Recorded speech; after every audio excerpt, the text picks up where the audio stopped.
तो भाई जूस वाले का और इनका रिलेशन था जूस वाले का। एक वही रिलेशन था जूस वाले का। तो उन्होंने से कहाँ पहुंचा दिया, तिल का ताड़ बना दिया, बिल्कुल तिल का। तो इसका क्या मतलब हुआ? आपने कितना रिश्ता निभाया और तुम बोलोगे नहीं गए थे, तुमने इशारे कैसे देखे? अगर यहाँ पे किसी की एजुकेशन देख के एडमिशन होता तो पहले क्राइटेरिया डिसाइड हो जाता। तो दीदी कहीं ना कहीं सही भी है और कहीं ना कहीं बहुत भी गलत है, क्योंकि अगर hey everyone, welcome back to my channel Purnima के ब्लॉग। और आप सब कैसे हैं? आई होप आप सब बहुत अच्छे से होंगे। और आज यहाँ तो बहुत खिली खिली सी धूप निकली है और आशा करती हूँ आप लोग इस बदलते हुए मौसम में स्वस्थ रहिए, मस्त रहिए। तो आप मुझे देख के समझ ही गए होंगे कि मैं किस टॉपिक पे बात करने वाली हूँ। जी हाँ, मैं इसी कंट्रोवर्सी पे बात करने वाली हूँ और 3-4 पॉइंट्स थे जो बहुत सारे कमेंट्स आए थे, तो मैंने सोचा कि वो ना हम क्लियर कर देते हैं। तो चलिए पहले मैं बात कर लेती हूँ वो जूस वाले टॉपिक पे। तो आज मैं कई सारे टॉपिक की बात करने वाली हूँ कि नीतू दीदी सही थी या गलत थी, कितना सही थी कितना गलत थी, कौन कितना सही है कौन कितना गलत है, अंकुश सक्सेना कितना सही है, या फिर जूस वाले का और नीतू दीदी का क्या रिलेशन था। तो चलिए पहले हम बात करते हैं, इस टॉपिक को क्लियर कर लेते हैं, उसके बाद आगे बढ़ते हैं। तो भाई जूस वाले का और इनका रिलेशन था, लेकिन आप क्या जस्टिफाई करने गए हो? किस मुंह से जस्टिफाई करने गए हो? और क्या रिलेशन था यार? मैंने इसके पहले वाले वीडियो में भी क्लियर किया है इस चीज़ को, लेकिन फिर भी कुछ लोगों का बहुत कुछ कहना है तो मुझे अच्छा नहीं लगा, तो मैंने सोचा एक बार फिर से मैं इस पर बात करती हूँ। क्या रिलेशन था जूस वाले का? एक वही रिलेशन था जूस वाले का जैसे एक मूवी में हीरो हीरोइन और बाकी ऑडियंस का रिलेशन होता है। जैसे किसी को लुक वाइज कोई अच्छा लग जाता है और हम फ्रेंड्स होते हैं, जैसे कि मान लो आप किसी फ्रेंड्स के साथ या किसी भी बहुत कंफर्टेबल आपका कोई रिलेशन है, भाई बहन है, अपने पार्टनर्स के साथ कहीं जा रहे हो और कोई अच्छा आपको दिख जाता है, जैसे हमारा हीरो हीरोइन पे क्रश होता, सेम वही था। वो लुक वाइज अच्छा था या जैसा भी था, तो उन्होंने बस इतनी सी बात कही थी, देख रहे कितना अच्छा लग रहा है, मैं इसको लाइन मारूं क्या? और उनकी हंसी मजाक की आदत है, ये आप सबको पता है, वो उसी के लिए फेमस ही हैं। उनके हस्बैंड ने भी ये बात क्लियर की है। तो उन्होंने इस मजाक में कहा और इन्होंने उस बात को कहां से कहां पहुंचा दिया, तिल का ताड़ बना दिया, बिल्कुल तिल का ताड़ बना दिया। मतलब कि इंसान मजाक में कोई बात बोल रहा, आप उसको उसके कैरेक्टर जज करने लग रहे हो। मजाक से कैरेक्टर नहीं जज करना चाहिए। और दूसरी बात ये कि जब इंसान फ्रेंडशिप में होता है तो ऐसे ऐसे राज भी अपने फ्रेंडशिप में बताता है ना, जो अपने पेरेंट्स तक को वो नहीं बताता है। तो इसका क्या मतलब हुआ? आपने कितना रिश्ता निभाया और आप जज कर रहे हो, आप क्यों गए थे? आप मीन्स लप्पू भैया, आप क्यों गए थे अपनी बीबी को छोड़ के जूस पिलाने उनको? तुम कौन होते हो दूसरी औरतों को जूस पिलाने ले जा रहे हो, अपनी बीबी को छोड़कर? वो भी साथ में होती तो भी समझ में आता कि चलो सारे फ्रेंड्स गई थी। मतलब अपनी खुद की बीबी घर पे है, उससे मतलब नहीं है, दुनिया की बीबी को, दुनिया की औरतों को जूस पिला रहे हो तुम। और तुम बोलोगे नहीं गए थे, तुमने इशारे कैसे देखे? कैसे देख लिए तुमने इशारे? फिर इतना समझदार ऑडियंस है, इतनी पागल नहीं है ऑडियंस। ऐसे ऐसे इशारे कर रही, क्या ऐसे इशारे कर रही? उसकी तो आदत है, उसकी लैंग्वेज है। और आपको क्लियर कट बता दो कि हर जगह की लैंग्वेज अलग अलग होती है, और आप किसी की लैंग्वेज, किसी की एजुकेशन से नीचा नहीं दिखा सकते। आप इस प्लेटफॉर्म पे हो कि अगर यूट्यूबर है तो सब यूट्यूबर हैं। अगर यहाँ पे किसी की एजुकेशन देख के एडमिशन होता तो पहले क्राइटेरिया डिसाइड हो जाता कि इतना क्वालिफिकेशन अगर रखते हो तभी यूट्यूब पे आप अप्लाई कर सकते हो। तो यहाँ पे ना अपने एजुकेशन का झांसा देना, अपना हवाला देना बंद करो। और दूसरी बात, ये इंडिया है, यह इंग्लिश के बलबूते पे कोई भी एलिजिबल या फिर बहुत ज्यादा वो नहीं दिखाया जा सकता है, समझे? और नेक्स्ट बात मैं ये करना चाहती हूँ कि नीतू दीदी कितना सही है कितना गलत है। देखो, नीतू दीदी कहीं ना कहीं सही भी है और कहीं ना कहीं बहुत भी गलत है, क्योंकि अगर उन्होंने दोस्ती में आके उनके राज छुपाए तो कहीं ना कहीं उन्होंने सेम दोस्ती उनके साथ भी जाहिर की थी, मनीषा के साथ। कहीं ना कहीं सेम दोस्ती मनीषा के साथ जाहिर की थी कि मैं तेरी ये हूं, तू मेरा बच्चा है, तू मेरा मुन्ना है, ये कर रही थी।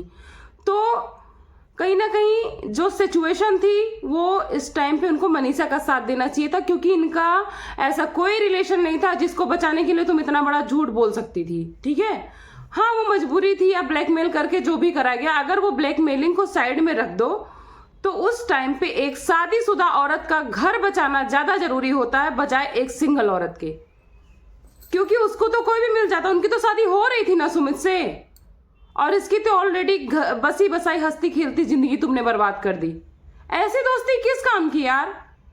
और सबसे बड़ी बात कि अगर तुम लोग उसी टाइम पे आवाज उठाते जो आज सब बोल रहे हो ना, तो शायद ये मामला इतना 2 साल खिंचता ही नहीं, 2 साल खिंचता ही नहीं, 2 4 6 महीने में ही खत्म हो जाता। लेकिन क्या है, आप लोगों ने उस समय आवाज नहीं उठाया। और ये भाई लप्पू भैया बात कर रहे हैं, जब इनके माँ बहन पे बात आई है तो नीतू दीदी को देखो, कहीं ना कहीं शायद उनकी इच्छा भी रही हो, लेकिन ये मैडम जी ब्लैकमेल करके रखी थी, छोटी छोटी इनकी कमजोरी ढूंढ के। और वो ज्वाइंट फैमिली से बिलोंग करती थी, एक बड़े परिवार से और एक मिडिल क्लास से भी मिडिल क्लास से। तो उसने लगा कि मेरी ये छोटी सी भी इज्जत की बात अगर आ गई तो मेरा घर परिवार बर्बाद हो जाएगा। वो बाल बच्चेदार एक घर परिवार वाली औरत है, और इन्होंने इसी कमजोरी का उसका फायदा उठाया, जो कि नाजायज है।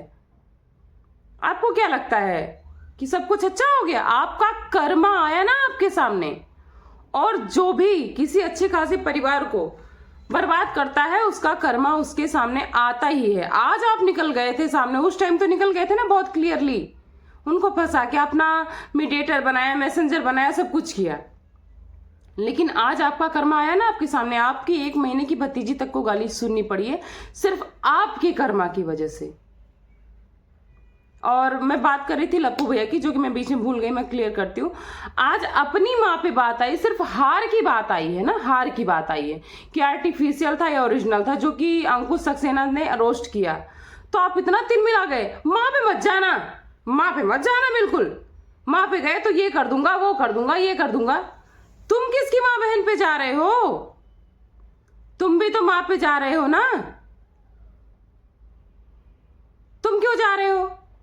जिस नीतू मेहना को तुम टारगेट करके भरी सोशल मीडिया में मिलियंस की पब्लिक देखती बेइज्जत कर रहे हो, वो भी एक बच्चे की माँ है और एक इतने बड़े परिवार की बहू है। वो आज उसका हस्बैंड सोशल मीडिया पे ऑनलाइन सपोर्ट कर रहा है, लेकिन ये जो पॉइंट हो उसको जिंदगी भर टॉर्चर के लिए तुमने छोड़ दिया है उसकी फैमिली में। कल को कोई भी बात होगी तो इसी बात से टॉर्चर की जाएगी कि तुमने ऐसे किया था, तुम कैरेक्टर, चाहे वो एक तुमने डाउट ही पैदा कर दिया। वो बात में कितनी सच्चाई थी कितनी नहीं वो तो उसका दिल जानता होगा, लेकिन तुमने उसकी हंसती खेलती जिंदगी में एक ऐसा डाउट छोड़ दिया जो उसको पूरी जिंदगी टॉर्चर करेगा। तुम अपनी माँ बहन की सुरक्षा करने आए हो, औरतों की इज्जत का झांसा देने आए हो। ऐसे करते हैं औरत की इज्जत, ऐसे करते हैं औरत की इज्जत कि अपनी माँ पे आए तो बोलो कि बोल मत देना, माँ पे जाना। और किसी की बहू बेटी माँ को तुम ला के भरे बाजार में बेच रहे हो। जिसकी तुमने चैट्स दिखाई थी वो भी एक बच्ची की माँ थी, भले वो कितनी गलत थी। तब तुम्हारी बुद्धि कहाँ चली गई थी? घास चरने। इंग्लिश बोलने से कोई इंटेलिजेंट नहीं हो जाता है, इंटेलिजेंट हो जाता है अपने व्यवहार से, अपनों से, अपने आप को। आज तुम्हारे अपने रो रहे हैं, तुम्हारे अपनी बीवी, अपनी माँ, जिस माँ के लिए तुम लड़ रहे हो ना, वो अपना मत्था पीट के रो रही है कि मेरा सिक्का ही नालायक निकल गया, मैं क्या करूं। फिर भी लगे हैं तुम्हारे परिवार, और तुम उस माँ के लिए आज फेवर लेने आए हो, झूठ मूठ का सिंपैथी लेने आए हो। शर्म करो। और उसने तो रोस्ट बनाया, रोस्ट सबको पता होता है कॉमेडी होती है। कॉमेडी तो प्रधानमंत्री की भी बन जाती है, कॉमेडी तो प्रधानमंत्री की भी बन जाती है। और तुम उसको उसके पॉइंट पर जलील कर रहे हो कि बाय द वे मैं नॉलेज के लिए बता दूं कि जो तुम यूज कर रहे हो रेलिंग पे लटक लटक के बार बार ये वर्ड, ये जो है यूट्यूब के उसके खिलाफ है, पॉलिसी के स्ट्राइक आ जाएगी, कोई भी रिपोर्ट कर देगा। तो भाई साहब आप भी लाइव में वही वर्ड बोल रहे थे कि मैं ये कर लूंगा, मैं कर लूंगा, मैं ये कर जाऊंगा। तो आपकी भी स्ट्राइक रिपोर्ट की जा सकती है। आपको क्या लगता है आप सबकी बागडोर थाम के रखे हो? सबको बेकार कर दोगे, बदनाम कर दोगे? जी नहीं, जिसका जो कर्मा होगा, जिसके ऊपर ऊपर वाले का हाथ होगा ना, उसको आप बदनाम नहीं कर सकते हो।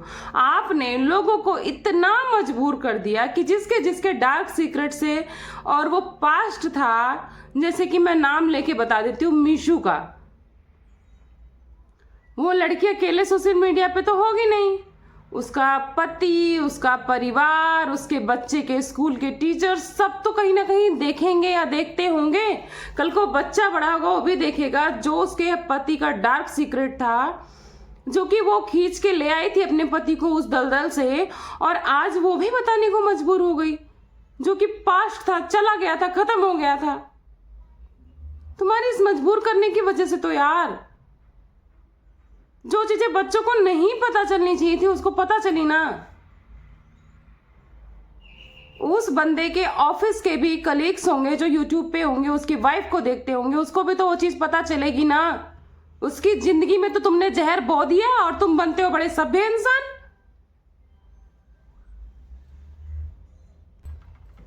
और नेक्स्ट बात ये कि तुम जो अपने राजमहल का हवाला दे रहे हो आज, वो महल तुम्हारे काम आएगा। ठीक है, तुम जो दुनिया को बता रहे हो बहुत लग्जूरियस महल बनाया है, मैंने अपनी कमाई से बनाया, मैं इतना टैक्स पे करता हूं, तुम अपने लिए करते हो यार, किसी के लिए थोड़ी करते हो। उस महल में तुम किसी को एक रत्ती दे पाओगे? जिसकी जो झोपड़ी होगी वो उसी में सोएगा। तुम्हारे बाथरूम में एक बार लेट गया वो जाके, तो तुम बोल रहे हो मेरे बाथरूम में लेट लेट के सुपर चैट कमा लिया है ना। तुम्हें इतना खल रहा है कि 10 मिनट के लेट के एक वीडियो शूट हो गई, तो तुमको लग रहा है कि वो अगर बाथरूम में लेटा नहीं होता तो उसको सुपर चैट नहीं मिलता। और तुम जो अपने लग्जूरियस घर का हवाला दे रहे हो, तुम किसी को उसमें रख सकते हो 10 दिन? तुम इतने घमंडी इंसान हो। और जिसकी जो कुटिया होगी, झोपड़ी होगी, महल होगा, वो उसके काम आएगा ना, वो तुमको देगा ना तुम उसको दोगे। तो ये जो घमंड और हवाला है ये देना बंद करो। पॉइंट टू पॉइंट बात करो और बातों को खत्म करो। ये गंदगी कितना फैलाओगे यार, शर्म करो। हाँ, ये बात अलग है कि थोड़ा अंकुश को अपनी लिमिट को क्रॉस नहीं करना चाहिए। इस चीज के लिए मैं भी बोलूंगी कि किसी की माँ बहन पे अगर वो नीचता कर रहा है तो आप मत करो। मैं रिक्वेस्ट करती हूँ अंकुश सक्सेना जी से भाई कि किसी की माँ बहन पे मत जाओ। आप रोस्ट करो, आपकी जॉब है तो अपनी लिमिट में रखो, ठीक है। और मुझे फिर भी नहीं लगता कि कुछ ज्यादा उन्होंने गलत कहा, लेकिन अगर थोड़ी बहुत भी गलती है तो उस पर आप थोड़ी सी लिमिट रखो, काम करो। और ये माँ बहन की बात आप तो करने लायक नहीं हो यार, बिल्कुल भी नहीं हो। जो दुनिया की माँ बहनों की इज्जत ला के भरे बाजार में सरेआम बेइज्जत कर रहा है, और वो अपने माँ बहन के लिए स्टैंड लेगा, शर्म आती है। अपनी बीवी, तुम्हारी बीवी तो एक औरत है, उसी के बारे में सोच लो। एक औरत वो भी तो है कि वो औरत नहीं है। इनको तो बता रहे हो जो औरत और आदमी के बीच का होता है वो ये है। तो तुम अपनी बीवी को सोचो, वो तो एक औरत है जिसके लिए तुम खुलेआम कर रहे हो। अब उसके साथ तो नहीं रह सकता, उसकी इज्जत कहाँ है। और तुम जैसा इंसान कल को उसी के बारे में पूरी स्क्रिप्ट लिख के लाएगा और कैरेक्टर वाइज उसको भी बदनाम कर देगा। तुम तो इतने बदतमीज इंसान हो कि अपने फायदे के लिए किसी पे गंदगी थोप सकते हो। जो इंसान अपने फायदे के लिए किसी और के ऊपर गंदगी थोपता है, उसका कर्मा कभी भगवान वापस छोड़ता नहीं है, उसको लाके देता है, ठीक है। लड़ाई झगड़ा या डिबेट करना, अपना पॉइंट रखना अलग बात है, लेकिन अपने आप को साफ साबित करने के लिए अपनी गंदगी किसी और के ऊपर थोपना ये बहुत बड़ा महापाप है। और इसका कर्मा तुम्हें मिल रहा है और अभी मिलेगा। तो चलिए, आज का बस छोटा सा ये टॉपिक था। मैं इस वीडियो को यहीं पे एंड करती हूँ। बाकी बहुत सारी चीज़ें हैं, बहुत सारे टॉपिक्स हैं जो कि मुझे क्लियर करने हैं, तो मैं नेक्स्ट वीडियो में लाऊंगी। तब तक के लिए आप लोग वेट करिए और बाय बाय। मेरे चैनल पे नए हैं तो लाइक, सब्सक्राइब एंड शेयर कर दीजिएगा फ्रेंड्स एंड फैमिली के साथ। और आप लोग सपोर्ट करिए, आपकी सपोर्ट की बहुत ज़्यादा ज़रूरत है मुझे, ठीक है। तब तक के लिए मैं रखती हूँ। तो आपकी सपोर्ट की बहुत ज़रूरत है मुझे, क्योंकि बड़े बड़े यूट्यूबर्स इनकी गंदगी तो सब देखने चले आते हैं। हमारा छोटा सा पॉइंट ऑफ व्यू, अगर आपको थोड़ा सा भी अच्छा लगता है या बुरा लगता है, आप अपनी अच्छाई बुराई है जो भी कमेंट है आप मेरे पे अपना पॉइंट ऑफ व्यू रख सकते हो। मैं कोई कमेंट ऑफ नहीं करती, मैं कोई फिल्टर नहीं लगाती। तो चलिए, मिलती है आपको नेक्स्ट ब्लॉग में। Bye bye.